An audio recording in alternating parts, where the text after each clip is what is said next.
Почна пријавувањето на болните изнемоштени лица за гласање во вториот круг од претседателските избори. Во првиот круг на ниво на регион беа пријавени вкупно 650 лица и 198 осуденици. Сите они кои помина и беа одобрени во првиот круг ќе бидат одобрени во вториот круг, а сите они кои беа одбиени слободно можат да дојдат да ги преповторат своите апликации.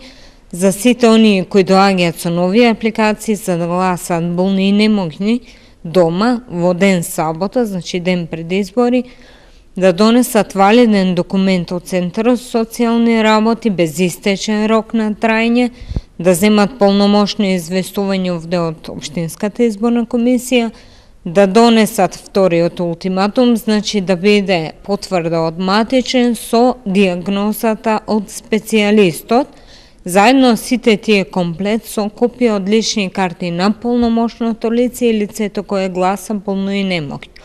Само едно појаснување. Како полномошно лице може да се јаве гласашот, оној кај што потекнува, значи во неговото семејство да има две болни, значи мајка, татко, сна, свекрва, свекор или било што, значи еден полномошник во потесното семејство за две лица, во пошироко семејство само за едно лице.